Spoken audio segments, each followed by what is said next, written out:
Ok. Tengo inhabilitada la función de compartir pantalla. Antonio. A ver, ahí dele en donde dice compartir pantalla. Sí, me aparece que tengo inhabilitada la función de compartir pantalla. Ya. Ahí, Ah, listo, ahora sí lo tengo.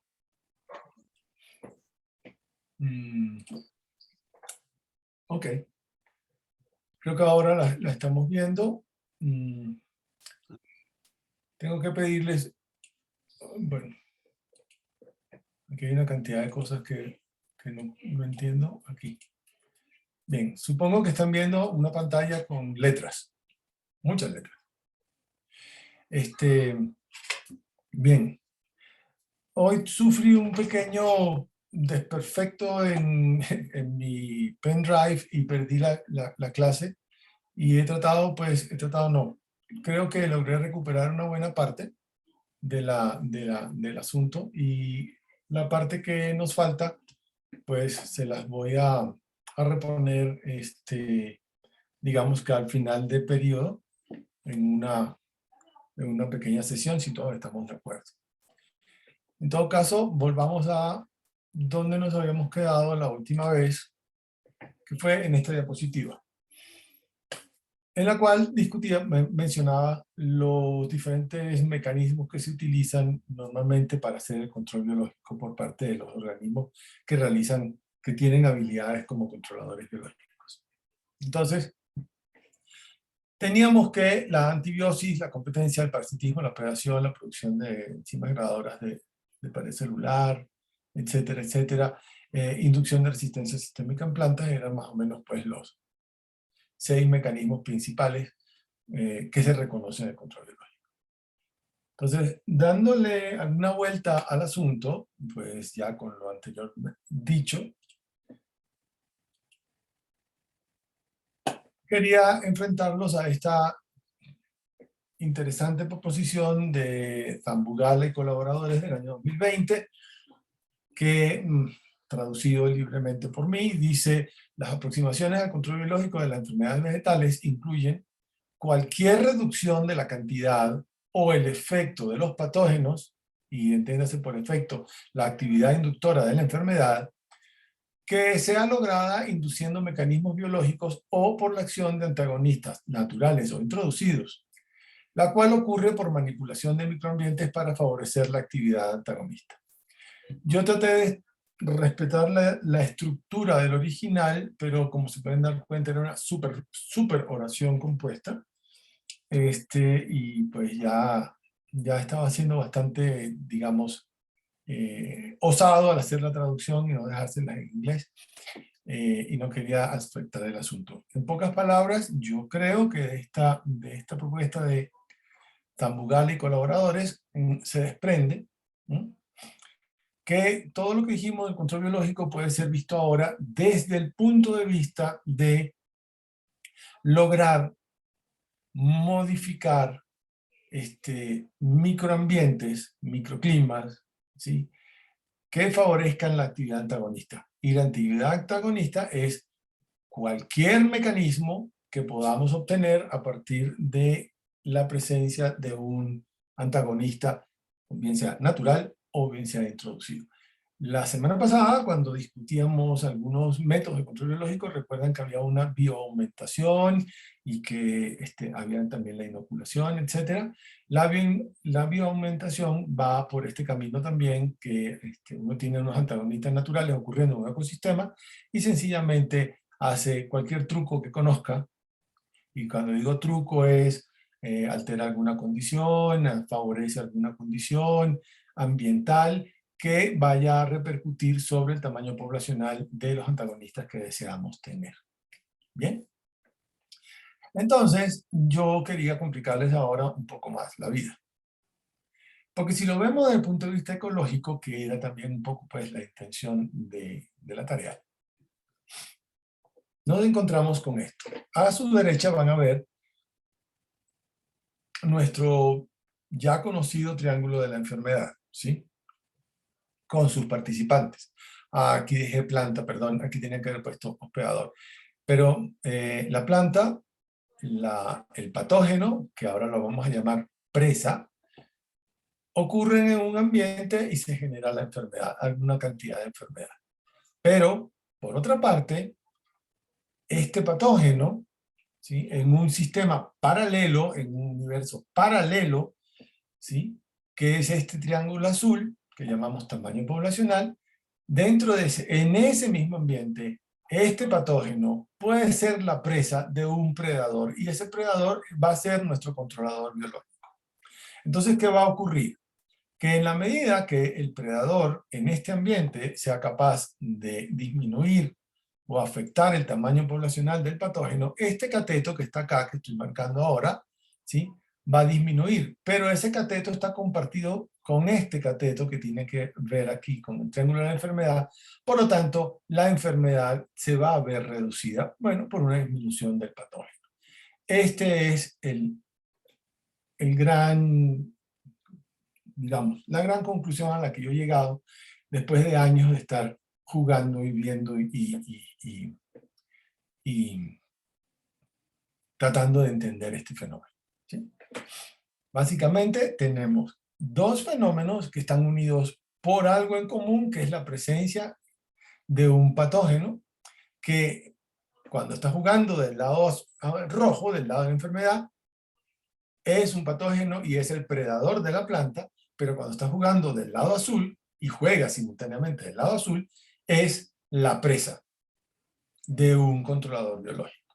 Ahora bien, igual que cuando hablábamos de que en la enfermedad tienen que ocurrir los tres factores simultáneamente para que se dé ese triángulo, en este caso tenemos que tener simultáneamente los tres factores que son ambiente, presa y predador, o controlador biológico, patógeno y un ambiente conducente, para que el tamaño de la población pues tenga un cierto valor. Mientras más pequeño sea ese valor, más posibilidades tenemos de que la enfermedad, mejor dicho, más posibilidades, no, en efecto hacemos que la enfermedad disminuya de tamaño. Si no hay observación con respecto a esta diapositiva, ¿sí?, pasemos entonces a un par de ejemplos donde a mí me gustaría que hiciéramos un poco de ejercicio juntos, ¿sí? Ya lo intentaron solos en casa y seguramente lo hicieron muy bien, y pues los que todavía estén trabajando en esto quizás pueden adquirir alguna idea de este par de diapositivas que les voy a mostrar. Aquí tengo una diapositiva que viene directamente de el Agrios, ¿sí? El tradicional Agrios. Esta es la versión de 2005. Y como se pueden dar cuenta, se trata de una enfermedad que todos conocemos, que es la antracnosis. Entonces, les dejo un minuto para que vean, a ver si recuerdan algunas cosas, algunos aspectos. Por cierto, se me olvidó la referencia. A ver, para que los que la conozcan la revisen un momento y los que no la conozcan, pues se familiaricen rápidamente con ella.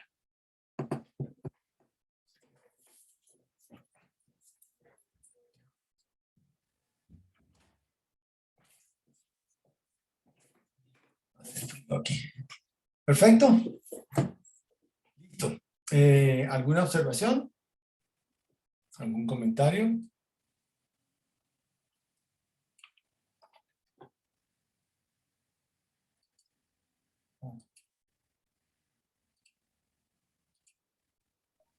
Buenas noches. Sí, buenas noches. Pues digamos, lo que yo pienso que para todos los ciclos de enfermedad, normalmente con los hongos, el único punto en el cual se podría hacer control de la enfermedad sería de los cuerpos fructíferos que van a permanecer en el suelo, porque en el momento en que el hongo ya infecte la planta, si es una enfermedad que se dispersa rápido dentro de la planta, ya no habría mucho que hacer en este caso, ¿no? Bien. Pues no todos, desafortunadamente, no todos los hongos actúan de la misma manera. En este caso, particular, y lo escogí porque la antracnosis es un problema para muchos, en muchas partes, y sobre muchos productos agrícolas, la cosa es un poco diferente. Por ejemplo, no tengo aquí alguno de un patógeno vascular, por ejemplo, como puede ser Verticillium, como puede ser Fusarium. Allí las cosas son a otro precio, como dicen vulgarmente, ¿no? Allí las cosas ocurren de una manera un poco diferente. Porque pues Fusarium, Verticillium, Canombolus, todos esos capaces de conquistar el sistema vascular de las plantas, se mueven primero, como acabas de decir, William, a una velocidad mucho mayor. Segundo, una vez que están dentro del tejido de la planta, son prácticamente intocables. Ahí el fenómeno fisiológico que vamos a ver es absolutamente diferente. Ahí lo que va a ocurrir es un taponamiento del sistema vascular por el crecimiento excesivo del hongo, y ese taponamiento va a conducir a la muerte, y en ese proceso de muertes sectorizadas al principio y generalizadas después, nuestro hongo va a vivir como un saprófito y no hay manera de tocarlo, no hay manera de alcanzarlo. En este caso, y ahí se usan métodos diferentes de control biológico, ¿okay? Que se parecen en ciertas cosas a cómo controlar este. En este caso particular, la enfermedad se desarrolla sobre la superficie y desde la superficie empieza a hacer daño hacia adentro. Por lo tanto, las cosas son diferentes, un poco diferentes. Y de una vez concatenemos y veamos que yo no sé si se ve mejor que cuando lo ponemos en presentación completa. Voy a intentar ponerlo en modo presentación, quizás se ve mejor y se ven más detalles, ¿sí? Cualquier cosa, por favor, avísenme cualquier problema. William, ¿logré aclarar tu punto o...? Sí, entonces en este caso se utilizaría un controlador que tuviera una acción foliar, o sea, pues digamos, o en el punto en el que ocurra la infección. Ajá, vamos a verlo. A ver, este es un ciclo de enfermedad bastante particular, porque, pues, como pueden verlo, tenemos una fase sexual, que es esta formación de peritecio, y tenemos una forma asexual, que es esta producción de acérbulos. En todo caso, aquí, en ambos casos, se va a producir un conidio. En el caso de la descarga de los ascos, van a ser ascosporas, y en el caso de estos, lo que salga de estos acérbulos y de estas setas, que se llaman setas oscuras, son conidias. Entonces, eventualmente ya van a aterrizar sobre algún órgano en particular. En el libro de Agrios, evidentemente, pues se inclina por algunas cosechas que son importantes en los Estados Unidos, pero en el caso nuestro podríamos hablar de muchísimas cosas, ¿no? Tenemos antracnosis afectando el tomate de árbol o tamarillo. Tenemos antracnosis afectando a la naranjilla o lulo. Tenemos la antracnosis afectando al mango, la antracnosis afectando mora, la antracnosis afectando una otra cantidad grande de cebollas, y algunas otras de nuestras cosechas en la zona intertropical. En este caso, pues aquí la oferta que nos da Agrios es manzanas, hojas de frijol, hojas de caucho, ramitas en general, así de manera indeterminada, bulbos de cebolla y tallos de trigo. Ustedes dirán, bueno, eso es suficiente para complicarnos la vida. Luego, una vez que este propágulo aterrice sobre la superficie, necesita ciertas condiciones, sobre todo necesita agua libre para adherirse y después empezar a reconocer el lugar donde va a empezar la infección. Esta penetración es directa, no necesita tener un estoma, no necesita tener una herida, puede hacerlo de manera directa, y una vez que lo hace de manera directa, ¿sí?, empieza la penetración y la invasión del tejido. Una vez que ha hecho esto, vamos a tener tejidos que están muriendo y hay pues un colapso, y sobre ese colapso eventualmente se van a formar, en el centro de esa zona de colapso celular, se van a formar pues unos acérbulos que muchos los recuerdan porque forman unos grupitos de un polvillo rosado, en unos casos blanco en otros. Y allí esto va a ser una nueva fuente de conidias que van a generar entonces un ciclo secundario de infección, ¿no? Que es el que se ve aquí, que estoy recorriendo en este momento con mi puntero láser. Un ejemplo un poquitín diferente es el que tenemos con el tamarillo, con el tomate de árbol, no sé si estoy cubriendo todos los nombres del Solarum betaceum, que antes se llamaba Sifomandra betaceanum, si no recuerdo mal, en el cual la infección ocurre por el estigma. Aterriza sobre el estigma y ¡boom!, baja por el conducto polínico por el estilo del gineceo, y desde allí comienza a proliferar, y cuando el fruto se desarrolla, lo tenemos ya viviendo sobre el fruto. Los que tenemos contacto con ese tipo de productos sabemos qué complicado es. Bueno, alternativamente puede ser que debido a muchas razones, es decir, el final del ciclo vital de nuestra cosecha, de nuestra planta, o en aquellos países donde la temperatura baja considerablemente al final de la estación de crecimiento y de cosecha, con inviernos más o menos marcados, no importa, nuestro tejido con antragnosis, ¿sí?, va a lograr mostrarse así como ustedes ven. Una gran cantidad de lesiones que van a eventualmente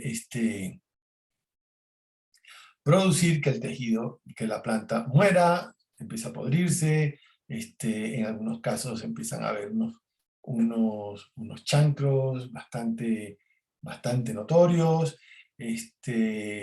varían mucho pues según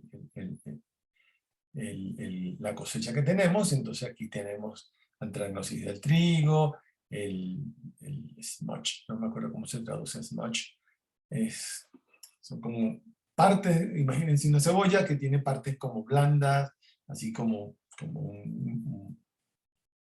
yo no sé cómo describirlo exactamente. Son unas lesiones acuosas, marrones, no tienen un olor particular, no es como cuando se infectan con bacterias que huelen a podrido marcadamente, sino que pareciera que tuvieran una sarna ahí pegada. En los tallos, cualquiera sean los tallos, grandes, pequeños, ramitas, ramillas, lo que sea, van a aparecer chancros, ¿sí? En las hojas del caucho, que es pues, para unos todavía muy importante como cosecha, vamos a tener una necrosis de la hoja descendente. En el caso del maíz, además de los chancros, vamos a tener entonces necrosis venal. En los frutos, en las legumbres, perdón, eso no es maíz, frijol. En las legumbres del frijol vamos a tener pequeños lesiones de antragnosis, bordes levantados, tejido ennegrecido y deprimido. También ocurre pues en las semillas, en los tomates, son frecuentes. Hay lo que se llama la pudrición ácida de las manzanas, que algunos a veces, no sé por qué, lo confunden con ataques de Venturi equalis. Y bueno, también tenemos en los casos de ataques tempranos a frijol, no solamente a frijol, sino a otras especies, dumping off o mal de semillero, colapso por mal de semillero. Eventualmente esto va a llevar a que las frutas podridas, las semillas contaminadas, los chancros que pueden quedar en los tallos, se van a convertir pues en un sitio donde va a ocurrir la reproducción sexual de nuestro patógeno, y eventualmente se puede pasar la temporada difícil en forma de un peritecio. Dentro de ese peritecio están los ascosporas, las ascos, y las ascos contienen los ascosporas, pero eventualmente cuando llega la temporada de crecimiento, ella puede volver a resumir el crecimiento vegetativo para dar origen a estas formas de reproducción asexual vía conillas, producidas en acérbulos. Bien, ese es el ciclo de la enfermedad. Como se dan cuenta, el ciclo de la enfermedad, y eso seguramente en sus enfermedades favoritas, posiblemente ocurrió varias veces, el ciclo de la enfermedad y el ciclo vital del patógeno, ¿sí?, están bastante bien sobrelapados, ¿no?, bastante bien encajaditos, y entonces, bueno, viene el problema. ¿Dónde puedo actuar yo, ¿no?, para evitar la enfermedad, para hacer control de la enfermedad? Y ahí la pregunta de William. Normalmente cuando terminamos la cosecha, por lo general, si estoy equivocado y alguno de ustedes sí tiene esa práctica, pues lo felicito, pero por lo general no recogemos los residuos de cosecha. Los incorporamos en algunos casos, los dejamos allí como parte del barbecho, etcétera, etcétera. Y en ese momento, todas estas cositas que vemos en la parte inferior, o que les estoy señalando aquí en la parte izquierda, inferior izquierda, están ocurriendo. Estamos guardando allí el inóculo primario con el cual vamos a arrancar la enfermedad cuando sea oportuno. ¿Dónde controlar esto? Si yo tuviera que enfrentar antracnosis, ¿sí?, yo empezaría por tratar de controlarlo aquí, en el inóculo primario, en los restos de inóculo que quedaron de la marcha pasada, del ciclo pasado, ¿sí?, de la cosecha pasada. Este es un buen lugar para comenzar. El otro punto donde lo intentaría sería aquí. En el momento en que el inóculo aterriza sobre la superficie de mi planta, pues tengo una oportunidad para pararlo. Ahora bien, ¿qué me interesaba a mí que vieran cuando estuvieran haciendo esta pequeña tarea? Se dieron cuenta de que hay cosas interesantes. No es lo mismo intentarlo acá, sobre la superficie de la hoja, que intentarlo acá, sobre la superficie, sobre las estructuras de resistencia, ¿sí? No es exactamente igual, es un poco diferente, claro que sí. Pero también podemos intentarlo en otro lugar, aquí, cuando arranca el crecimiento vegetativo. Entonces ya tenemos 3 lugares donde podemos interactuar con nuestro patógeno. Evidentemente, este tercer punto es bastante complicado porque ya estamos dentro, el patógeno está dentro del tejido, y al estar dentro del tejido, él puede pues siempre volver a brotar sin que lo alcancemos, que sería un caso parecido al caso del Fusarium que le mencionaba a William. El otro lugar donde podemos intentarlo, ¿sí?, aunque tardíamente, y no dirigido a proteger ya el cultivo, sino a disminuir el inóculo primario del siguiente ciclo es aquí, antes de que se formen los acérbulos que van a cerrar el ciclo secundario. ¿Sí? En esta lesión necrótica, etcétera, etcétera, etcétera, pueden vivir algunos hongos saprófitos que podrían empezar a afectar el crecimiento de nuestro hongo, de nuestro patógeno, y también podríamos poner bacterias capaces de degradar rápidamente, terminar de degradar rápidamente este tejido, de manera de que no le deje posibilidad a nuestro patógeno de crecer y de multiplicarse. La mayoría de las veces, el control biológico tiene que comenzarse aquí, en donde está el inóculo primario. ¿Sí? Ahora bien, veamos otro ejemplo. Este es un hongo también que tiene pues un ciclo secundario de crecimiento. ¿Dónde comenzamos? Aquí. Tenemos una planta severamente afectada, ¿sí? Oh, perdón. Severamente afectada, ¿sí? Por lo que se llama, no sé cómo se llama en castellano, la hoja gris del maíz. Pero en todo caso, todo este tejido que cae al piso, todas estas hojas muertas, todas estas hojas viejas que están infectadas y no sé qué, van a generar el microclima suficiente para que pasemos la temporada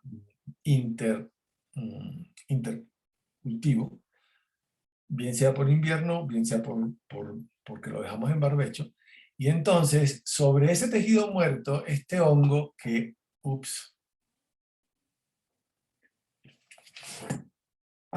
si alguno me puede hacer el favor de recordarme el nombre de este patógeno, el patógeno que produce esta enfermedad, se lo agradezco mucho, porque en este momento se me fue y no quiero gastar energía y tiempo de ustedes en tratar de recordarlo.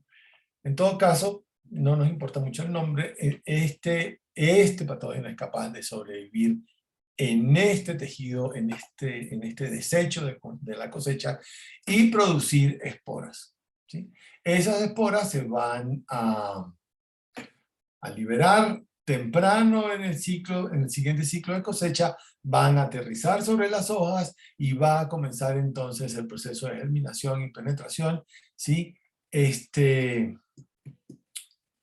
Va a haber la colonización de nuestra planta, van a empezar a aparecer lesiones en el follaje, y esas lesiones en el follaje, Cercospora ceinia. Gracias, William. Y esas lesiones en el follaje van a proporcionarnos no logro cerrar ahora sí, van a proporcionarnos el inóculo secundario. De nuevo, ¿dónde vamos a parar a este señor? Miren, desafortunadamente hay que pararlo aquí, donde se está generando, donde se va a generar el inóculo primario, ¿sí? Porque si no, allí, y la segunda oportunidad que se tiene es sobre la superficie de la hoja. Sobre la superficie de la hoja tiene unas características particulares, y el segundo patógeno que hablamos de superficie de la hoja, pues, o superficie del órgano donde vaya a germinar el inóculo, la espora inóculo. Porque normalmente cuando uno piensa en la filósfera, uno piensa, no sé, si románticamente como un ambiente chévere de la planta, etcétera, etcétera. No es tal. No es tal. El ambiente sobre la filósfera normalmente es un ambiente extremadamente duro, ¿no? Es un ambiente que está expuesto a la luz solar, es un ambiente que habitualmente está muy seco, es un ambiente donde sobrevivir es difícil. En ese ambiente en particular sobreviven muchas bacterias y muchos hongos. no hongos sensu tradicional, por decirlo de alguna manera, sino más bien muchos hongos, Bacilla micota, que están en el grupo de las levaduras. Y muchas bacterias que pues ahí están medrando, poco a poco, normalmente forman colonias en cualquier rendija que quede abierta en la cutícula de la planta, ¿sí? Muchos hacen colonia,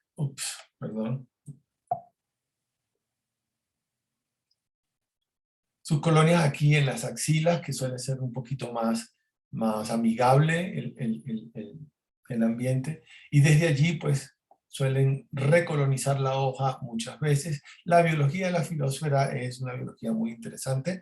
Si algún día pues tienen interés o el tiempo, o andan buscando algo interesante que leer, lean la filosfera y se darán cuenta que es algo muy interesante. Y de hecho, desde estas axilas, con un ambiente un poco más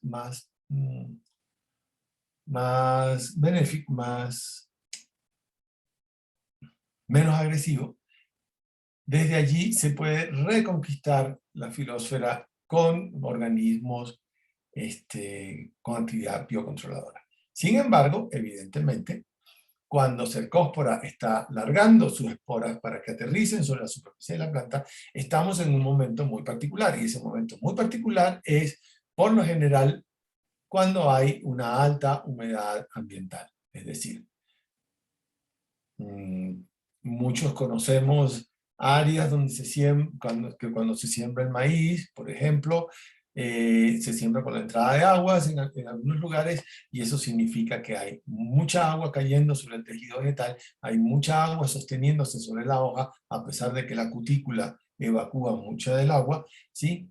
Y hay mucha humedad ambiental que hace que una capa muy fina de agua se mantenga sobre la superficie de la hoja, y esa agua libre es suficiente para que muchas esporas de patógenos sean capaces de adherirse, germinar y penetrar en el tejido. Sin embargo, si uno ya tiene su controlador biológico sobre la filosfera, puede ser que tenga un chance. Ahora bien, ¿por qué esperar tanto? ¿Por qué no romper aquí al final de la cosecha? Al final de la cosecha, cuando se está haciendo el barbecho, es un buen momento, porque uno puede liberar allí una gran cantidad de controladores que son saprofíticos. Igual que tenemos patógenos saprófitos, tenemos controladores saprófitos. Por ejemplo, Tricoderma tiene actividad saprofítica. Puede vivir sobre esa superficie, sobre ese tejido, siempre y cuando haya un poco de agua, y va a empezar a degradarlo. Tricoderma es capaz de producir una gran cantidad de enzimas, celulasas, proteasas. Bueno, no vamos a hacer la lista. Supongo que ya han visto el caso Tricoderma. Si no, pues lo podemos discutir. Y eso degrada rápidamente, ocupan rápidamente el substrato, lo degradan rápidamente y dejan sin comer Cercospora y Fusarium y Alternarias y todos esos patógenos que pasan su invierno allí, ¿no? También Coletotrichum puede ser controlado de esa manera. Junto con nuestras hongos saprofíticos, ¿sí? Pecelomyces, tricodermas y varios más que vamos a ver ahora. Junto con ellos también hay una gran cantidad de bacterias benéficas que se pueden usar allí. Entonces, muchas cepas de Bacillus subtilis son capaces de producir celulasas, muchas cepas de Bacillus subtilis. Subtilis tiene unas características particulares, es una bacteria evidentemente, pero entonces ese cuento de la especie subtilis en algunos momentos se tuvo que llamar Amyloliquefaciens, y entonces Amyloliquefaciens y subtilis en algunos casos son la misma. se usan como equivalentes. Y recientemente leí un artículo en el cual Belesensis también es amyloliquefaciens, ergo es subtilis. Entonces, digamos que ese grupo de Bacillus son capaces de producir una gran cantidad de antibióticos, y algunos de esos antibióticos con función fungicida, sobre todo la gitudina y ese tipo de compuestos. Por otro lado, nuestros biocontroladores, como Saccharomyces, que casi siempre gustan comer nematodos, tricodermas y ese tipo de saprofíticos, sí, señor Carlos, básicamente esa es la idea. Creo que la agarraste totalmente. Es posible determinar el momento de aplicar el controlador buscando el ambiente más favorable para el controlador. Como cuando uno tiene que enfrentar los triángulos de población y de enfermedad. Esa es exactamente la idea. Doctor, una consultita. Buenas noches. Buenas noches. Sí, fantástico, doctor, lo que usted nos ayuda con estos antibióticos y controladores biológicos la pregunta es la siguiente. Gracias damos, Señor, por el pan. Hola. Gracias. Hola, Santiago. Sí. Cuéntame. Sí, le repito, doctor, te estoy oyendo. Al hablar de tricoderma, este hongo, tricoderma y Phaceomyces, no se pueden juntar los dos a la aplicación, ¿no? Hay que dividir una frecuencia, separarlos. ¿Por qué? Bueno, la profesora anterior nos había dicho porque de todas formas tricoderma emite segregaciones que capturan o en este caso ya al unir con este otro hongo ya existen antagonismo o bloqueo entre sí. Bueno, Santiago, yo no sé exactamente qué dijo la profesora. Me imagino que estás hablando de Liliana Hoyo. Yo no sé exactamente qué dijo, pero digamos que en términos de la vida, ¿sí?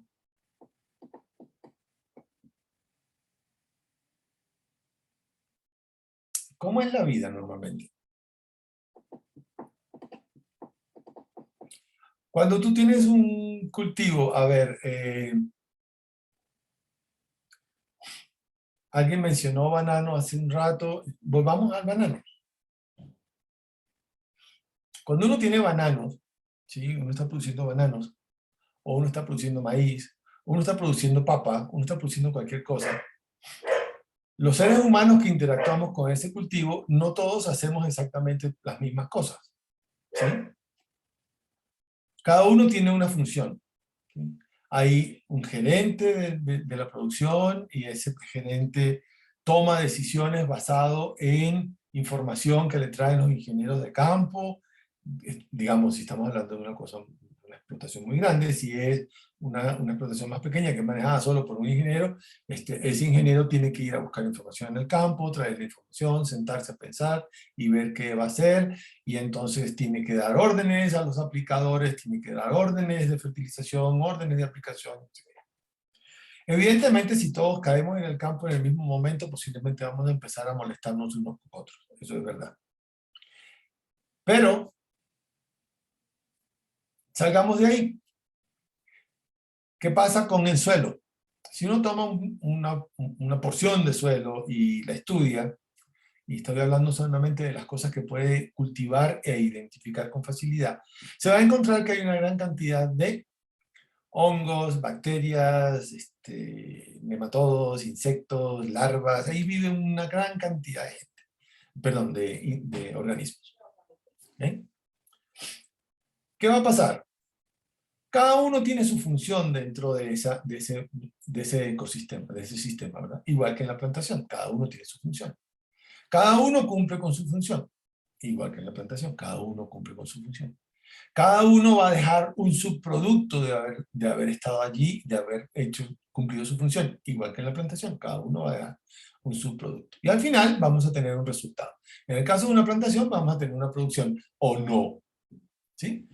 En el caso del suelo vamos a tener un equilibrio que va a estar cambiando permanentemente. Los suelos son uno de los ambientes más cambiantes que hay, pero que se mantiene más o menos allí sosteniendo a las plantas, y las plantas sostienen a los animalitos, y los animalitos largan excretas que son usados por los microorganismos para volver a liberar los nutrientes que pueden ser eventualmente absorbidos por la planta, etcétera, etcétera. Cuando se habla de este cuento de la aplicación de organismos diferentes, hay varias cosas a tomar en cuenta. Hay varios aspectos a tomar en cuenta. E independientemente pues, de la opinión de la profesora anterior, aquí suele ocurrir algo que es muy frecuente en las ciencias. Se forman escuelas. Yo pertenezco a la escuela que prefiere tener alta diversidad, ¿sí? A pesar de que pierda en algunas cositas, ¿sí? Tamaños poblacionales, altere un poco la dinámica poblacional. ¿Qué es lo que habitualmente ocurre? Uno selecciona agentes de control biológico que puedan tolerarse unos a otros, esa es la opción A, o selecciona agentes de control biológicos que puedan formar parte de un consorcio, ¿sí? Un consorcio entendido en no todos vayamos a hacer lo mismo, no. Un consorcio basado en el que yo hago algo, el subproducto de lo que yo hago va a permitir que otro organismo se alimente, medre y haga algo, y el subproducto de ese organismo va a permitir que otro organismo haga alguna otra cosa. Normalmente las producciones de antibióticos y ese tipo de sustancias tóxicas ocurren. Están regidas por una cantidad de factores. Una de ellas es el estrés. Cuando ocurre un estrés poblacional o alimenticio o ambiental en general, pues algunos microorganismos son capaces de liberar sustancias que controlan a las demás. El problema es que eso está ocurriendo todo el tiempo, Santiago. Eso no va a ocurrir porque yo mezcle dos controladores. Eso puede ser una cosa interesante, que lo podemos poner como tarea de esta semana. Sí, doctor. Dígame. Ya, yo creo en lo que la doctora nos enseñó, nos dijo, primero porque ella ha estudiado estos hongos varios años, una década más o menos.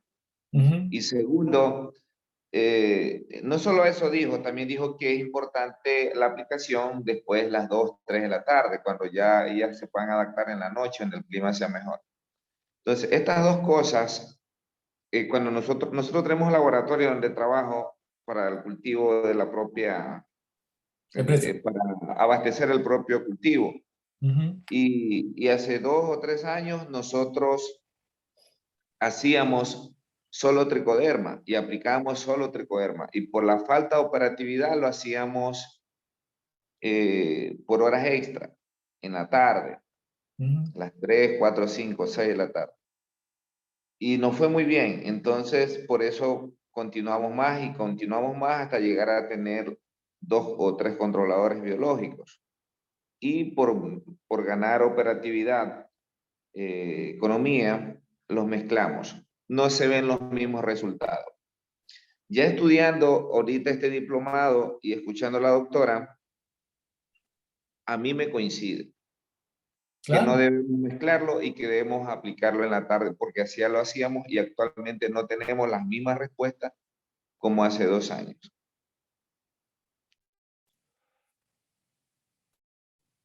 No, yo, como te digo, yo pertenezco a una escuela de pensamiento que favorece la biodiversidad. Evidentemente que aplicar después de ciertos momentos, es decir, si uno aplica en la mañana va a tener problemas porque se va a desecar el microorganismo y muchos van a morir en el proceso. También si uno mezcla de la manera inadecuada va a tener problemas porque se van a antagonizar entre ellos y van a llegar a unos equilibrios que quizás no van a favorecer el resultado que uno necesita.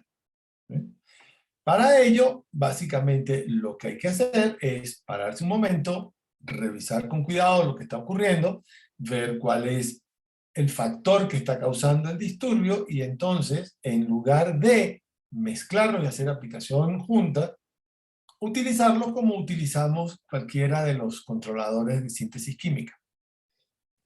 En una campaña donde se van alternando. Yo no lo veo tan contradictorio. Lo único en lo que no coincidimos es en, digamos, ambas formas de ver el mismo problema.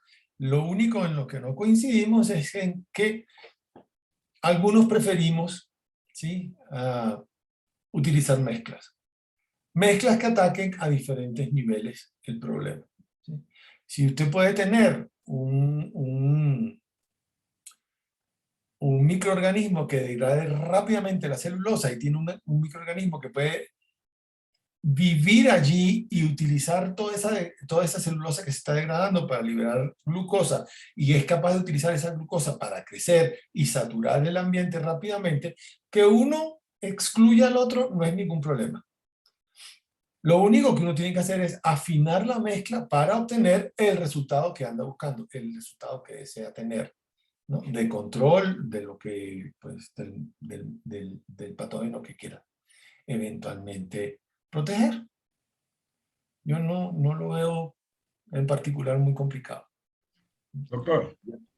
Gabriel, cuénteme. Hola, mire, yo también quería opinar algo referente a lo que el compañero hizo su intervención. Habitualmente, yo también acostumbro a realizar y trabajar con este tipo de microorganismos constantemente en el área bananera. Pero a su vez, en muchas ocasiones va a influir también bastante el área y el sector donde se vayan a aplicar esto de aquí. Es lo que yo he podido determinar. A su vez, un factor que aunque no se lo pueda determinar, o sea, se lo puede determinar, pero que no se lo tome en consideración en muchos de los casos, es también el exceso de materia orgánica que tenemos a veces en muchos suelos, que eso también puede inhibir la acción de los microorganismos. Sí. Y si en verdad que los microorganismos, a su vez, yo también considero que sí pueden trabajar combinados. Normalmente, en términos comerciales, casas comerciales, se los recomienda utilizarlos por separado. Y algunos técnicos y maestros recomiendan utilizarlos por separado porque determinan el tipo de acción del microorganismo. A su vez, cada quien cumple una función y lo recomiendan muchas veces utilizarlos por separados por ese tipo de acción. Sí, sí. Pero sí, en verdad, yo también he hecho ensayos en mezclando tricodermas con Phacenomyces, he utilizado tricoderma sola, he utilizado Bacillus subtilis solo, y a su vez cumplen cierto tipo de funciones, pero todo depende también del ambiente y en el sector donde se encuentren, porque no todos se van a adaptar, porque existen depredadores que igual pueden inhibir ese tipo de microorganismos al cual nosotros podemos hacerlo o podemos estar aplicando. Eso es lo que yo puedo, o sea, dar mi humilde opinión en esto y no sé si esté en lo correcto, ¿no? Pero es lo que yo he podido determinar en algunos trabajos que yo he realizado personalmente. Sí.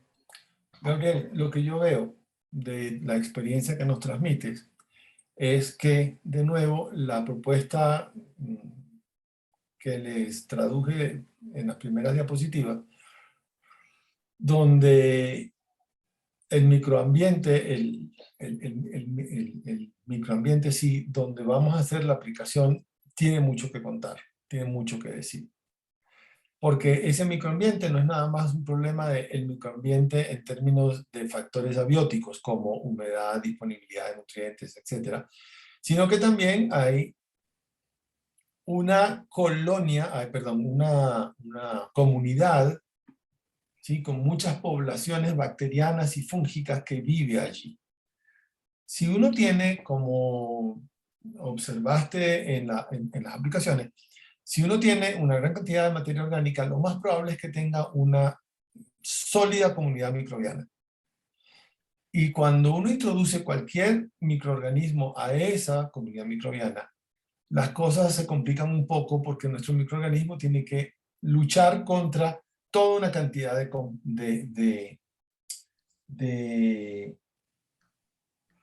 competidores que están ocupando los lugares, que ya establecieron relaciones de equilibrio entre ellos, que mantienen ocupados los espacios donde hay más ricos en nutrientes, etcétera, etcétera, etcétera. Eso es totalmente cierto. La vía de separar los microorganismos para aplicarlos de manera separada. Aplicarlos de manera separada puede traer sus ventajas, ¿sí? Yo no las voy a negar. Aplicarlos de manera separada y aplicarlos en un esquema, así como uno tiene un esquema de fungicidas o un esquema de pesticidas, ¿sí? Uno aplica, todos posiblemente recuerdan las normas de no repetir durante el mismo ciclo, tratar de hacer alternancia de ciertos productos, etcétera, etcétera. Exactamente lo mismo va a pasar aquí con la aplicación de microorganismos. El problema, ¿sí? A mi modo de ver y al modo de ver de las personas que, como yo, piensan que hacer mezcla es buena idea, es que a largo plazo, ¿sí? La intervención sobre esa comunidad que está establecida es más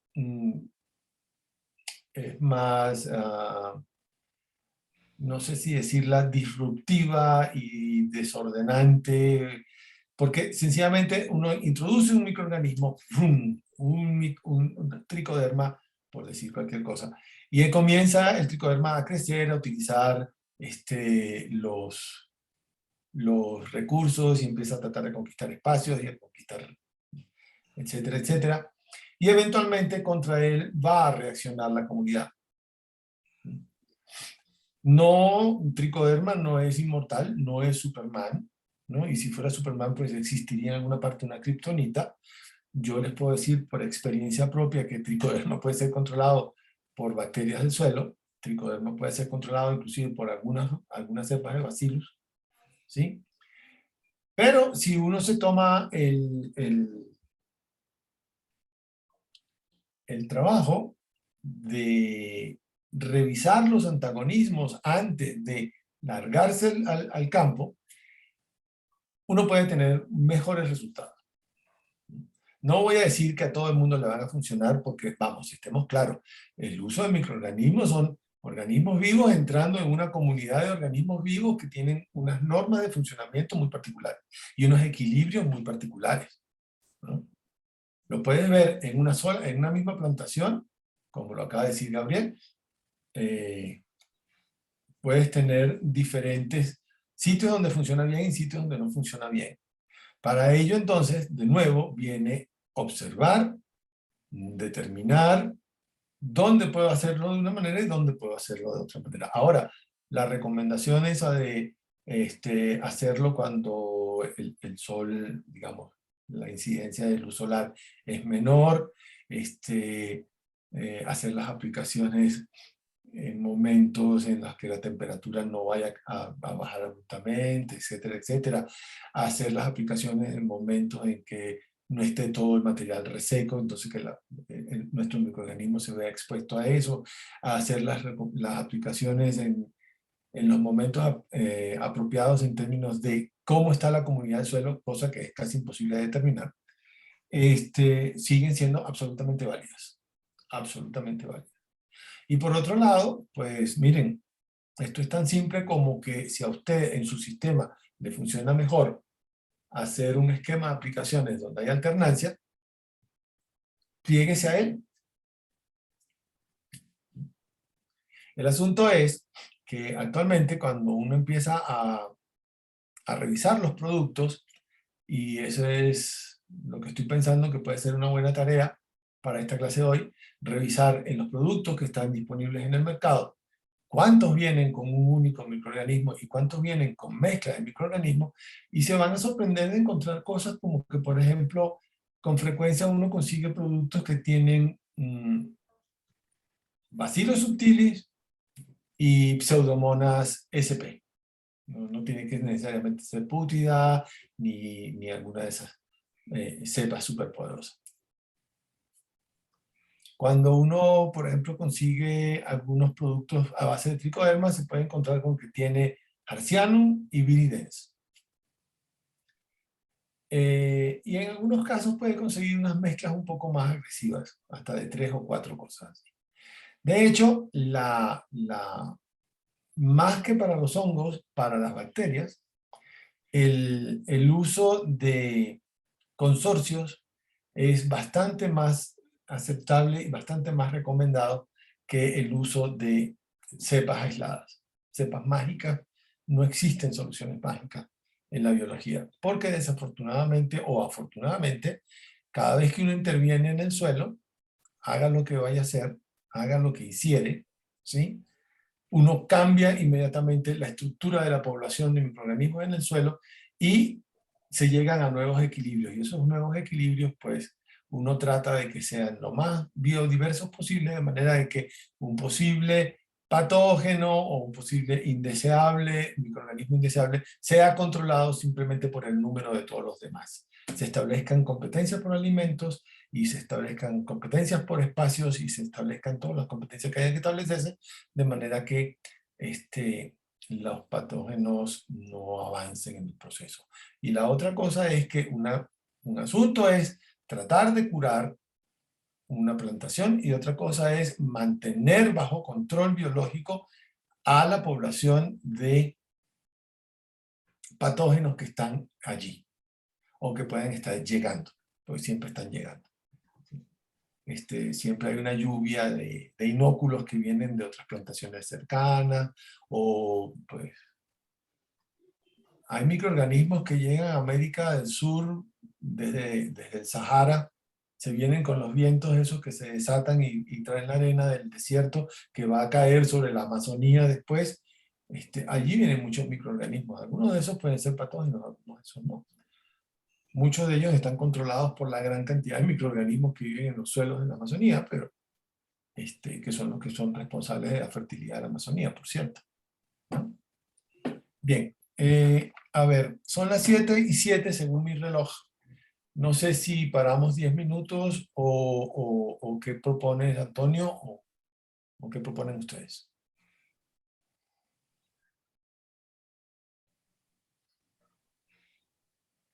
Nos vamos a un receso de 10 minutos. Perfecto. Yo no tengo A las 7:18 regresamos. Bueno, aquí estoy. Si alguno quiere seguir conversando, podemos usar esos minutos para conversar. Profe, profe. Dígame. Ya verá. Las tricodermas están muy famosas a nivel mundial, si no me equivoco, ¿verdad? Uf, muchísimo. Las han hecho muy famosas, sí. Bueno, entonces en todo caso no sabemos hasta qué punto son.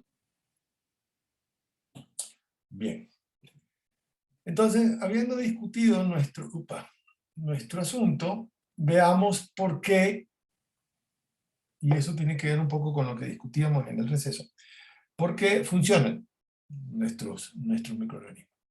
Este es un resumen gráfico que a mí me gustó mucho de Zambugala del año 20. Me parece muy bien llevado, me parece muy, muy bueno. Donde resume todo lo que hemos hablado. Entonces, tenemos los dos extremos. Una planta al lado izquierdo de la pantalla, una planta sana, y al lado derecho de la pantalla una planta enferma. Como pueden ver, hay una línea que nos lleva desde la planta sana a la planta enferma, ¿sí? Pues, es bastante difícil regresarse después. Y si se dan cuenta, hay una cantidad de colorcitos y globitos de colores. Los globitos, los circulitos rojos implican un patógeno, los circulitos azules implican un agente de control biológico. Pero no solamente un agente de control biológico, sino también un estimulador de crecimiento. Como se pueden dar cuenta aquí, uno de los efectos básicos son esta línea negrita que va acá abajo, horizontal, que sale de los dos grupos de circulitos coloreados, y entonces esperamos que los agentes de control biológico eventualmente nos lleven hacia la planta sana, estimulen el crecimiento y que además induzcan, con un poco de suerte, resistencia. Pero no es el único mecanismo. El mecanismo de inducción de resistencia se está haciendo, a ese mecanismo se le está poniendo mucha más atención y se ha vuelto mucho más importante en los últimos años. Cuando digo últimos años, quiero decir últimos 25 años, quizás 30 años. Pero no ha ido, pues, o sea, primero era como una especie de curiosidad, por decirlo de alguna manera. Después esa curiosidad se pudo conectar con la realidad de la aplicación de estos microorganismos a los sistemas vegetales, y actualmente pues son de uso frecuente dentro del mercado de los productos basados en microorganismos. Ya habíamos visto la semana pasada y al principio de hoy, cuando les repetí la diapositiva, cuáles son los mecanismos, y entonces terminé de aclarar el punto y creo que nos vamos a detener un poquito. Está la competencia por espacio y por nutrientes, que hace que eventualmente los microorganismos controladores excluyan a los microorganismos patógenos. ¿Esto qué significa? Significa que si uno tiene la posibilidad de comenzar la vida de su cosecha, de su cultivo, utilizando microorganismos biocontroladores y benéficos en general, debe aprovecharla. Porque los espacios alrededor de la raíz, que constituyen la rizosfera, al ser conquistados tempranamente por los organismos benéficos, van a tener entonces, van a ofrecerle la oportunidad a ese microorganismo de proliferar y de, por razón de números, simplemente por razón de números, establecer un cierto nivel de protección a nivel de la rizosfera. No necesariamente tiene que ser una protección así basada en el uso o en la secreción de sustancias controladoras del patógeno, sino sencillamente porque esa población va a estar utilizando los recursos a una cierta tasa, va a estar a su máximo de explotación, normalmente eso es lo que ocurre, y por otro lado, pues espera uno que esa situación se refleje en... Oh, mi conexión a internet es inestable.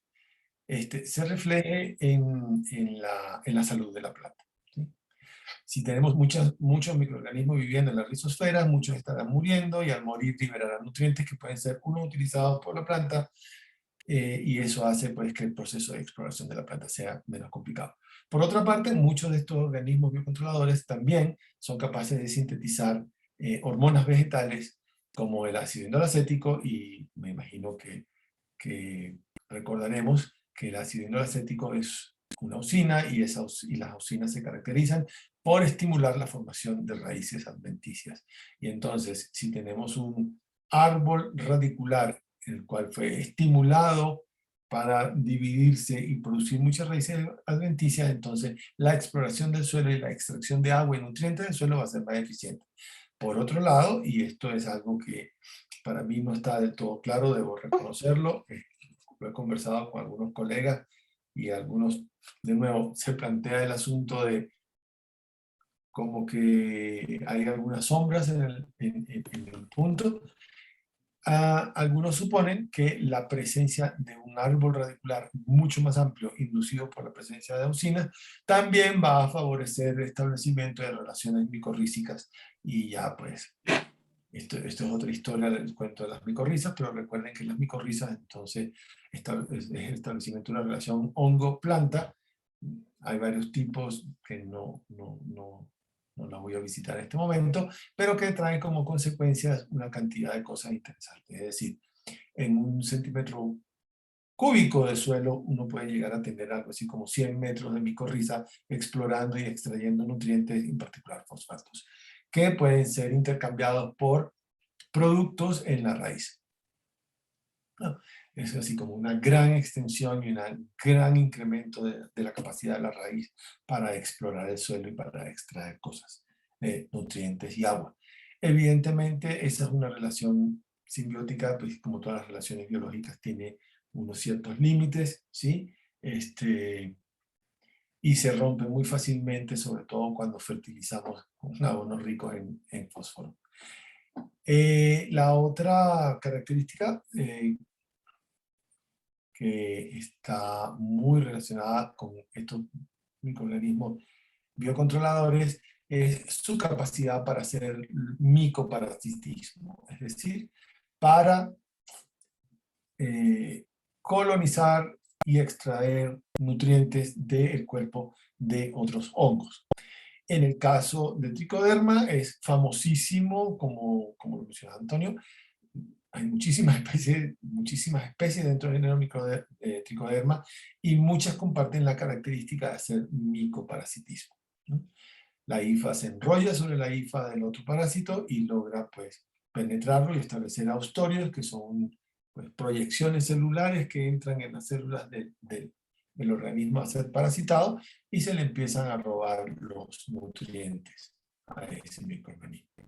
Si ese micoparasitismo se establece rápido y se puede llegar a excluir la población de patógenos de un área particular. Y ese es el caso que cuando mencionaba, al principio de la clase, que William hizo mención a algunas otras formas de hongos, y que hablamos de Fusarium por el asunto de que es un hongo vascular.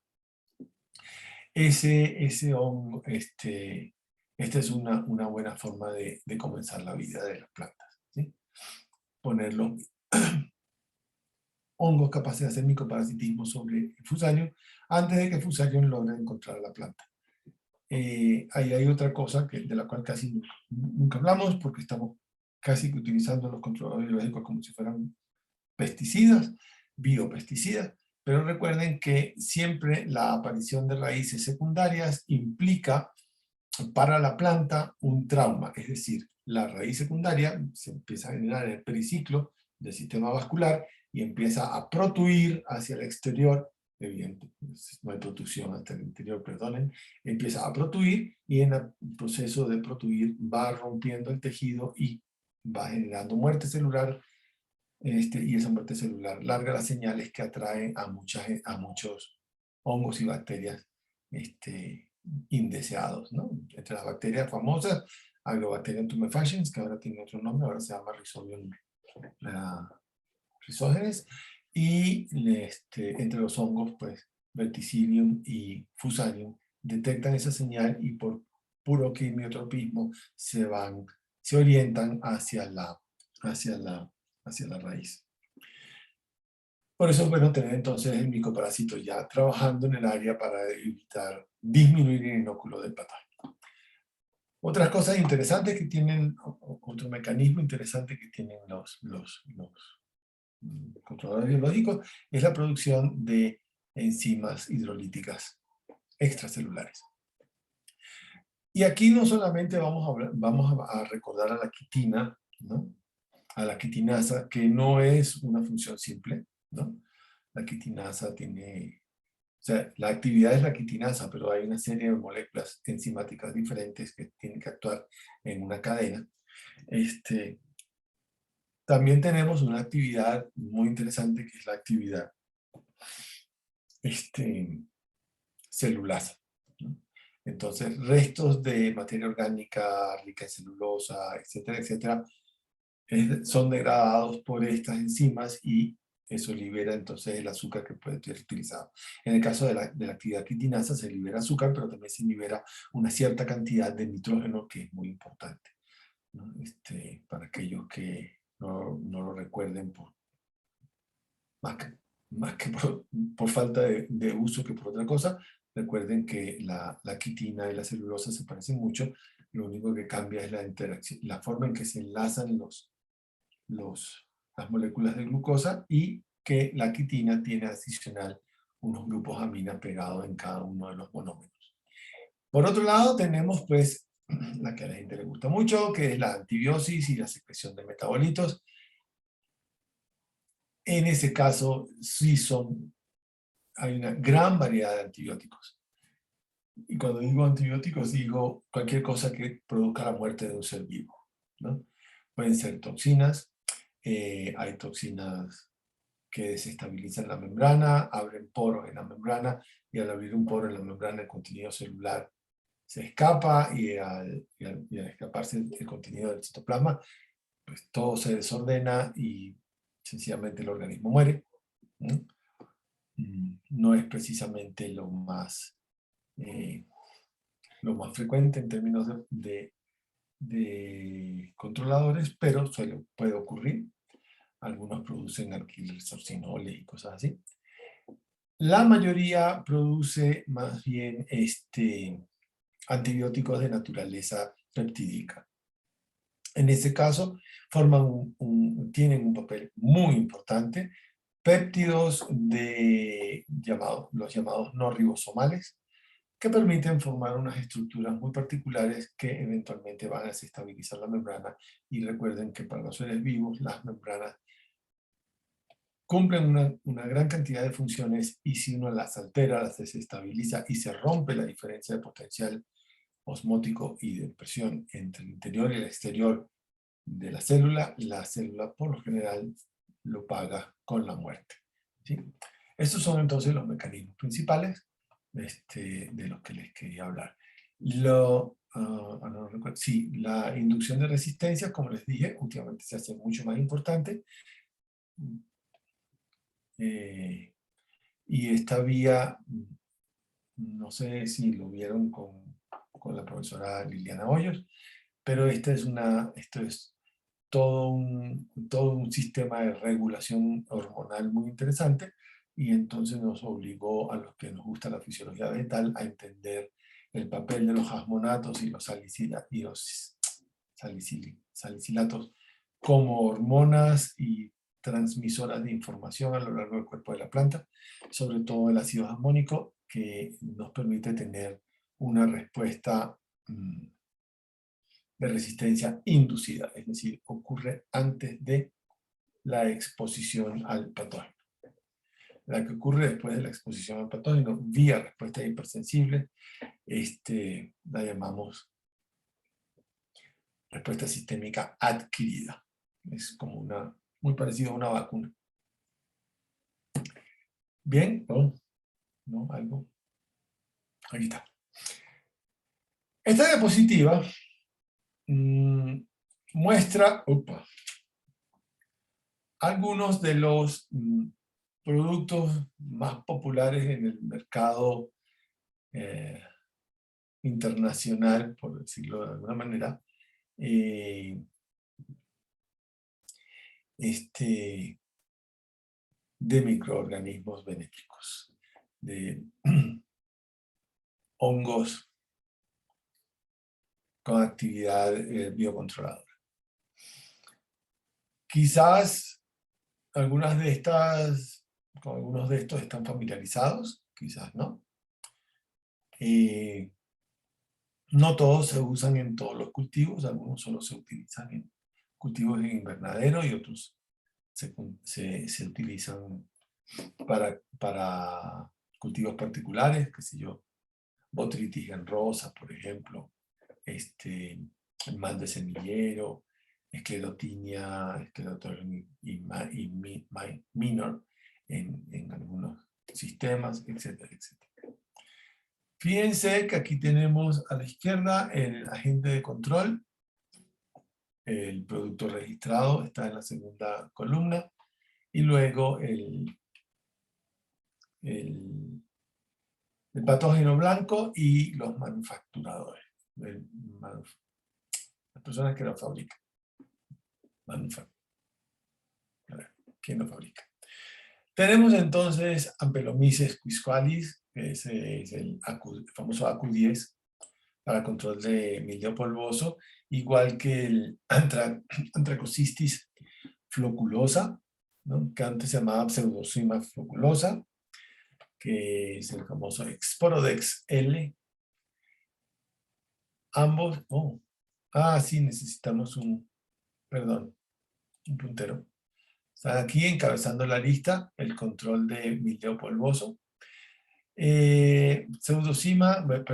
Sporodex L llegó a ser muy interesante, muy importante en el control de mildio polvoso en la producción de rosas.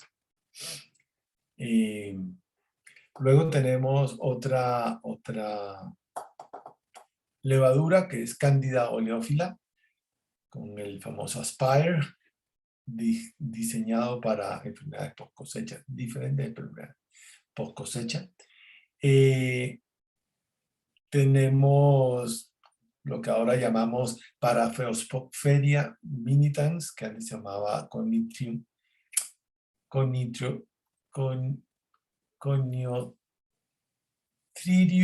minitans, ese nunca lo pude. Tienen ahí el Contans, polvo dispersable, y CONI. Para el control de esclerotinia, esclerotinia suele ser un problema muy serio en muchos productos, desde cebollas hasta frutales, como la naranjilla, el lulo, tomate de árbol también, afectado por esto. Lo que antes se llamaba Gliocladium catenolatum, que ahora es Chlorocastis rosea, que tiene dos presentaciones, Primastop y Prestop. Ambos han sido utilizados como controladores de enfermedades de semillero, en raíz y en el tiempo temprano del semillero, y eventualmente también para controlar patógenos causantes de marchitez, Fusarium, etcétera, etcétera. Prestop no solamente se usa para enfermedades transmitidas por el suelo, ¿no? Que pueden desencadenar en mal de semillero o alternativamente en enfermedades vasculares, sino que también se hizo muy popular en la producción de rosas de invernadero y de hierbas y ornamentales, inclusive ornamentales como Pelargonium, Pelargonium zonale, geranios, que debido a que este Prestop también es capaz de controlar de alguna manera el ataque de botritis si se utiliza temprano. Tenemos cepas de Fusarium oxysporum no patogénicas, ¿sí? Que se utilizan para controlar Fusarium el Fusarium patogénico, y también han resultado ser útiles en algunos casos contra algunas cepas de Verticillium. Estos son Fusaclean y Biofox C. Curiosamente, la buena parte de ese trabajo se hizo para controlar la fusariosis en sandía, patilla, y para controlar la fusariosis en melón. En Estados Unidos y en Francia a finales de los años 1990 se hicieron muy populares, ¿no? Entonces, Aloe, Betty y estos y su grupo en Francia, y hay un grupo en Freiberg y Larkin en Estados Unidos. Fueron muy activos en esto y finalmente desembocó en la producción de algunos de estos biofungicidas. Curiosamente, cuando uno revisa aquí el sitio donde son más utilizados, pues llama la atención que Italia y Francia sean más dados a esto. En Estados Unidos se sigue utilizando todavía muchísimo control químico para esto. Tenemos entonces el control de enfermedades en general de raíz, con el Roundup, que usa Flebiopsis gigantea. Es bastante inespecífico a mi modo de ver, pero logra mantener una rizosfera bastante sana. Tricoderma, aquí viene la serie de tricodermas, siguiendo un poco la observación de Santiago. Tricoderma virens, que antes se llamaba Gliocladium virens, con Soilgard, muy utilizada para el control de Pythium y Rhizoctonia, sobre todo en los Estados Unidos.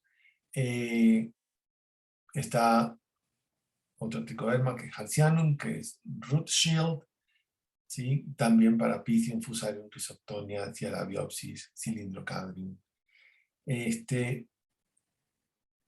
Con diferentes niveles de éxito. Ahora sí, recordando la observación de Gabriel durante el receso, los resultados son un poco variables, dependiendo del ambiente en el que se utilicen, el momento del año en que se utilicen y las condiciones del suelo en el que se utilicen. Hay otras formulaciones de Trichoderma hertzianum. A pesar de que uno vea Trichoderma hertzianum, etcétera, etcétera, no son necesariamente las mismas cepas, por lo tanto no tienen exactamente las mismas funciones, ¿no? Entonces tenemos Tricodex, que se ha utilizado mucho para el control de botritis cinerea, Rhizoctonia, Esclerotinia y Coletotricum. En particular, este uso en botritis, y Rhizoctonia está muy asociado a la producción de rosa y de clavel en bajo invernadero. Con resultados también un poco variables, pero definitivamente con mucho éxito. Solo alguna vez escuché a un productor decir que la utilización de tricoderma en la producción de rosas, sobre todo de colores claros, como amarillos, blancos y etcétera, crema y qué sé yo. Alguna vez alguien ha reportado que mancha la flor. Yo nunca lo he visto así, pero de todas formas, si alguna vez se ven en esa necesidad, pruébenla antes de. Hay una mezcla aquí de Trichoderma hertzianum y Trichoderma polysporum, que es el Vinab-T. Este sí tiene una utilización muy interesante. Está hecha en Suecia por Vinab, que la utilizan para enfermedades de la raíz, sobre todo para Fusarium y Verticinia. En particular Fusarium. Fíjense que tiene también uso en el control de la colonización en las heridas producidas durante la poda en ornamentales, ¿sí? La poda es importante para muchos ornamentales, como por ejemplo las rosas, etcétera, etcétera. Entonces se le controla la entrada a cualquier patógeno, utilizando esto. Son muy utilizadas también, es un producto de escogencia para las plantas de sombra, ¿sí? Y para los árboles forestales. Recuerden que los árboles forestales, en particular el pino, tiene un problemita serio con algunos fusarium y es una enfermedad muy complicada. Fusarium. Bien, lo recordaré más tarde. Porque no es cuarentenario. Si a uno le detectan la presencia de ese fusarium en la madera de coníferas, de pinos o cualquier otra conífera, sencillamente la exportación, o sea, no hay quien le reciba a uno el producto si lo tiene que exportar. Y cuando digo no hay quien le reciba el producto, incluye inclusive algunos derivados de la madera, ¿no? Es más o menos serio el asunto. Y luego tenemos a Trichoderma viride, que se utiliza mucho para el control de enfermedades del suelo. Como pueden ver, hay algunas cosas interesantes allí que podríamos, si alguno quiere discutir, lo podemos discutir, si no, seguimos. Fíjense que esa tabla viene del trabajo de Tambugal, aquí me falta una M, perdón, Tambugal y colaboradores, que reportaron cerca de 300 especies. Ellos hacen una gran revisión en ese artículo de este asunto, del tema, y dicen que en revisiones anteriores, cuando suman todo aquello, hay más o menos 300 especies que están contenidas en 113 géneros fúngicos, ¿sí? Y para todos ellos se ha determinado algún potencial como agentes controladores de control biológico. Hay 9 géneros que son muy interesantes. Y un género se vuelve interesante según el criterio de estos autores cuando se poseen 5 o más especies que tengan reconocimiento como antagonistas, como controladores biológicos. Y curiosamente, si se dan una miradita aquí, tenemos a Alternaria, Aspergillus, a Cándida, a Fusarium, a Penicillium, perdón, algo hundí y lo cambié. A Piquia, a Talaromyces, a Trichoderma y Verticillium. De todos esos que están allí, llaman la atención Piquia y Cándida, porque Piquia y Cándida son dos levaduras, son hongos pues, levaduriformes. Trichoderma, pues ya quizás no llama mucho la atención, ya muy conocidas, las tricodermas. Pero a mí sí me llama mucho la atención géneros como Alternaria, por ejemplo, Aspergillus, Fusarium, Penicillium, que pues están allí en el borde de tengo especies, muchas especies patogénicas y muchas especies no patogénicas,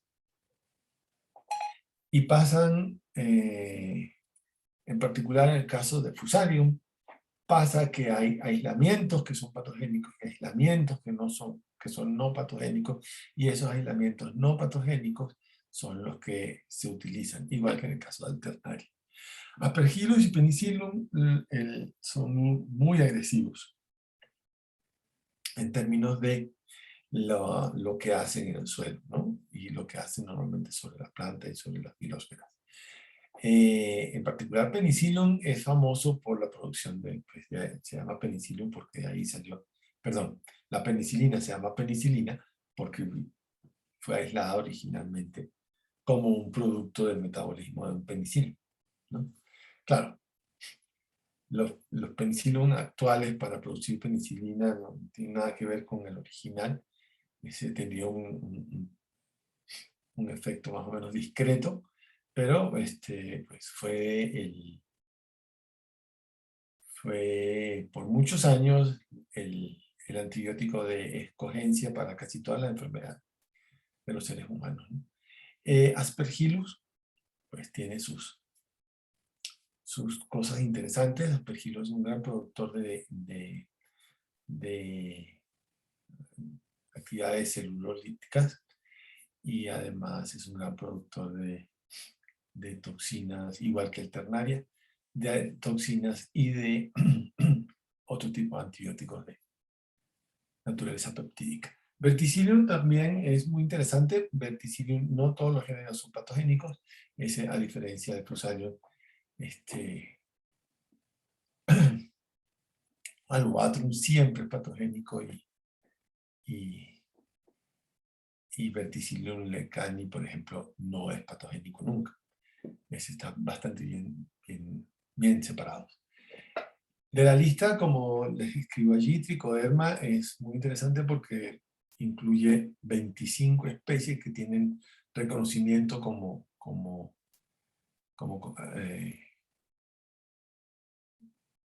agentes de control biológico, ¿sí?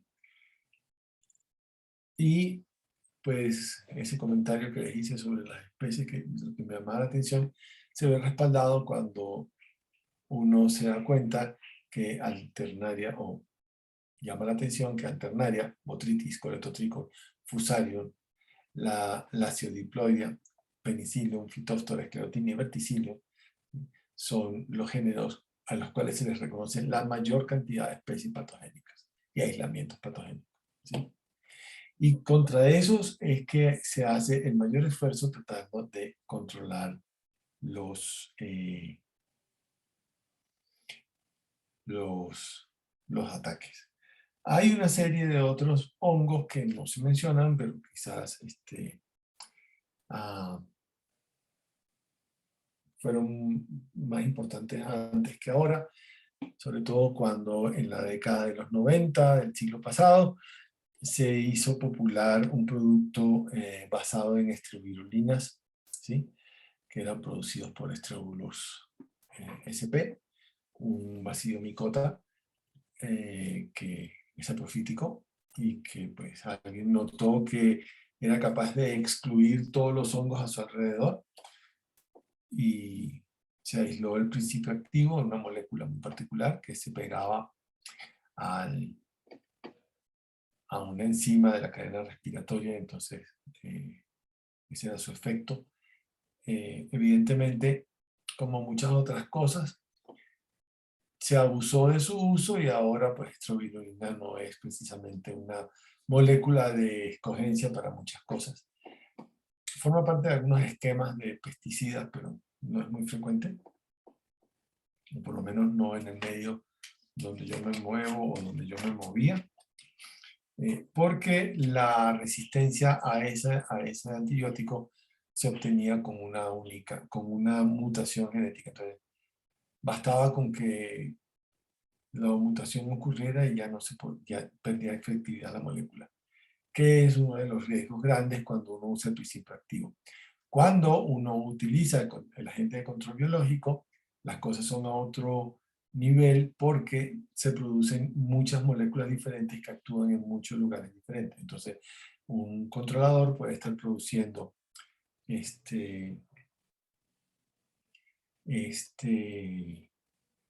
una actividad quitinasa y además de eso una actividad antibiótica, y además de eso puede estar produciendo celulasas y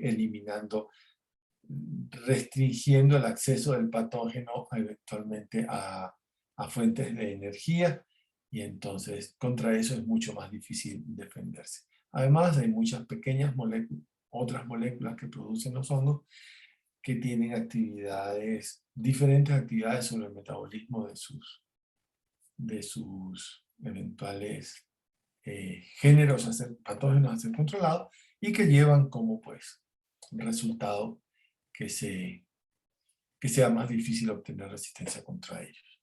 Son las 7:57 según mi reloj. Me gustaría saber si tienen alguna opinión o experiencia con alguno de estos géneros y quisieran discutirla antes de que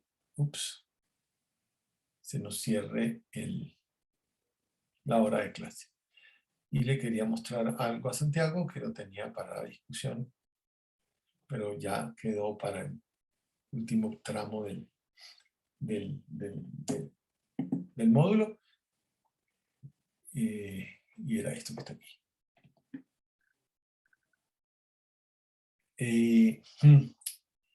Buenas noches, aquí en el chat tenemos una observación de UC. Buenas noches, profesor. ¿Estos controladores se pueden reproducir en laboratorios particulares? Bien, eso es toda una discusión, ¿sí? Evidentemente, Producirlos no es muy complicado, no es muy difícil, los protocolos son relativamente simples, relativamente fáciles de hacer. Pero los países tienen diferentes regulaciones con respecto a lo que se puede o no se puede hacer. Entonces, en cada país hay que revisar la regulación. Lo que no se puede hacer, lo que no se debe hacer, es comprar el producto y reproducirlo en el laboratorio particular.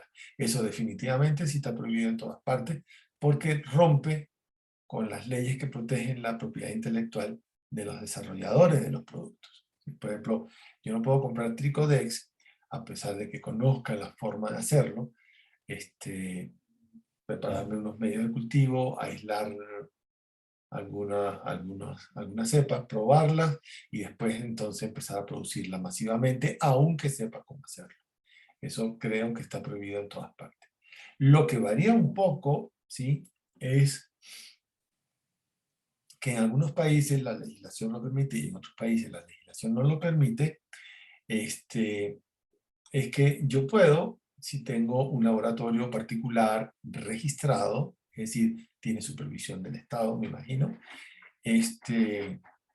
yo puedo eventualmente aislar mis controladores y eventualmente producir mis controladores.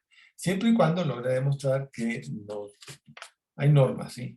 No son patogénicos y en caso de que se escaparan, pueda uno demostrar que no tienen persistencia en el ambiente, más allá de un poco tiempo, y que además uno no se le vuelvan patogénicos de repente para las plantas. Eso es lo que yo le puedo decir al respecto. Recientemente participé de una actividad con algunos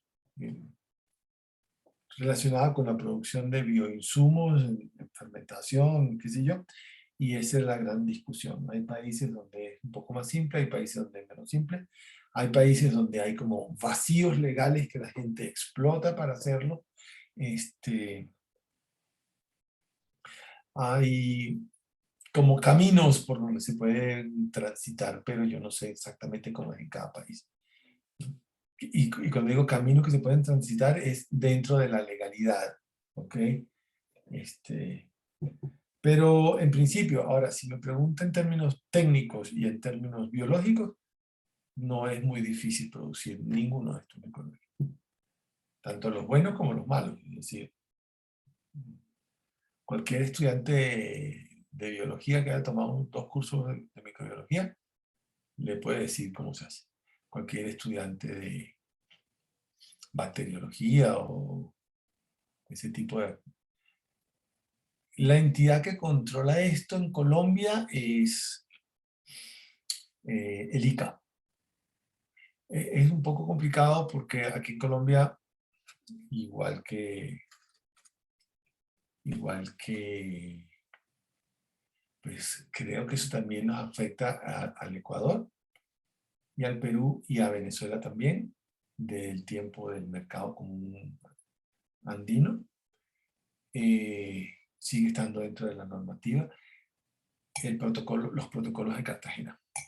Entonces hay todo un proceso de, si uno lo captura en el ambiente, tiene que tener un permiso de colecta de microorganismos en el ambiente, y si uno pretende hacer un uso comercial o una aplicación que eventualmente tenga alguna posibilidad de convertirse en una fuente de ingresos o de dinero, tiene que tener entonces un permiso de acceso al recurso genético, y una vez que tenga los permisos de acceso al recurso genético, entonces tiene que tener la regulación, tiene que tener la supervisión del ICA, que controla pues este tipo de laboratorios, una certificación de que el laboratorio puede funcionar, de que funciona con los protocolos adecuados de bioseguridad, la demostración de que no son patogénicos, etcétera, etcétera, etcétera.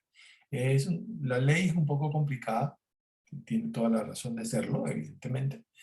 Nadie quiere liberar una cosa al ambiente y causar un desastre, pero sí, pero básicamente gira alrededor del ANLA, Corpoica, perdón, el ANLA, ICA y ¿cómo se llama el otro? El Ministerio del Ambiente. Eventualmente, en algunas áreas tiene que intervenir el instituto que se encarga de la conservación de la biodiversidad del país, que es el Instituto Humboldt, y como órgano asesor está Agrosavia, que se llama Corpoica, que pues equivale al INIAP en algunos países, al INTA en otros, etcétera, etcétera. ¿Sí? ¿Le respondí su pregunta? Espero que sí. No solamente el ICA produce controladores biológicos en Colombia. No, Corpo ICA, que ahora se llama Agrosavia, tenía unas instalaciones que producían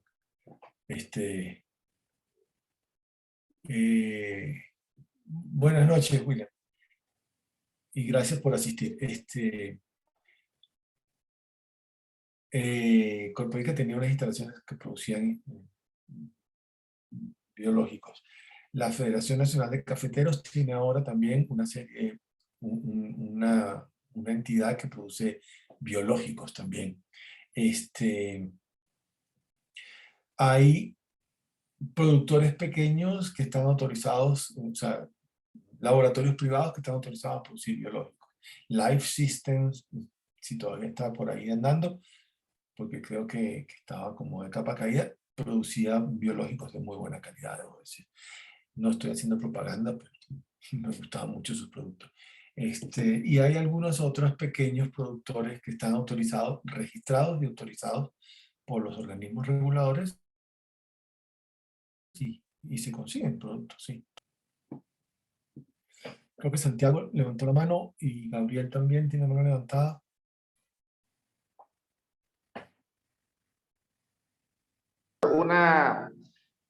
Una consulta, pero sí es importante, aparte de la recolección de cepa, que usted dice también capturar estos hongos, bacterias endémicas, ¿verdad? Es más recomendable. Bueno, Santiago, esta diapositiva de cualquier manera la vamos a volver a ver, pero ahorita después de la conversación en el receso te quería mostrar estos resultados. Estos resultados fueron un estudiante que trabajó en mi laboratorio, hizo su tesis de pregrado en mi laboratorio. Aisló de una especie forestal nativa, Alnus,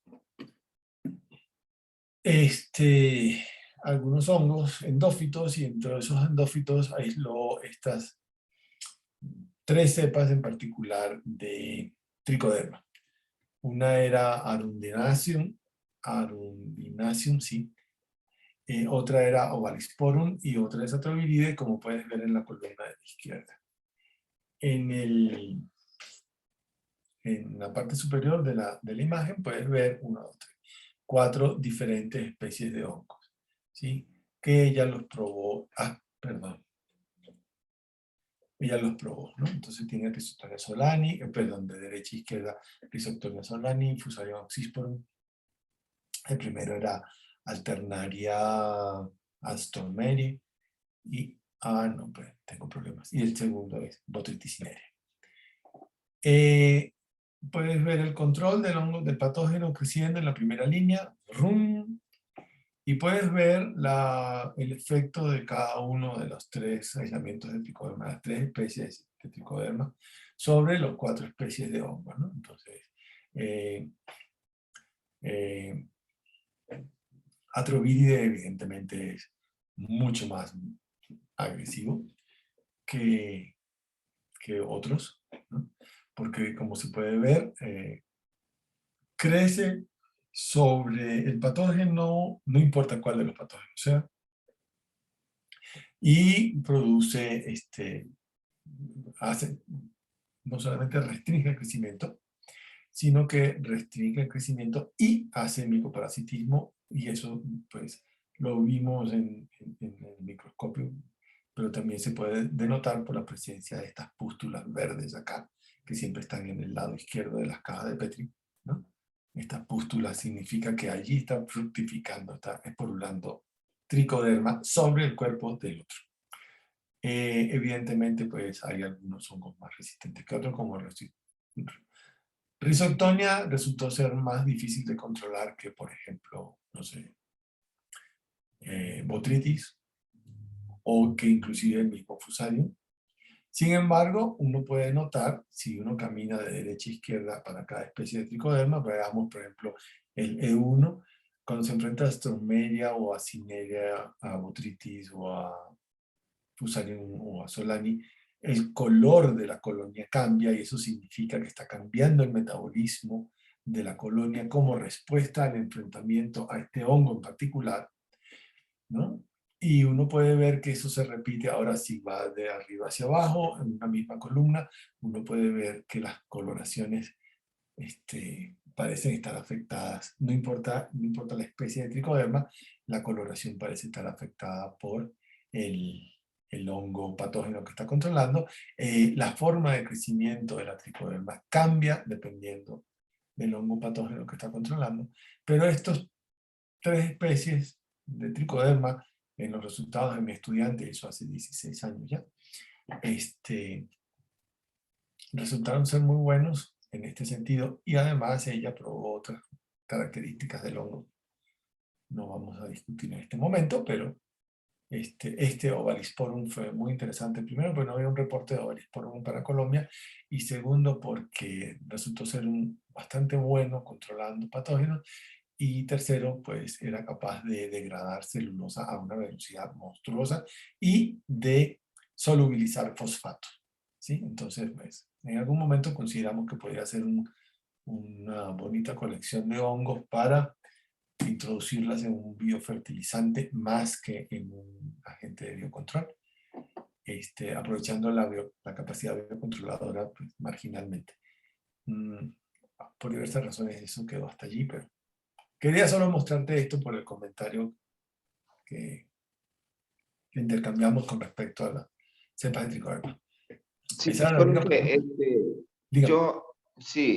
yo estoy recibiendo recién clases de microbiología como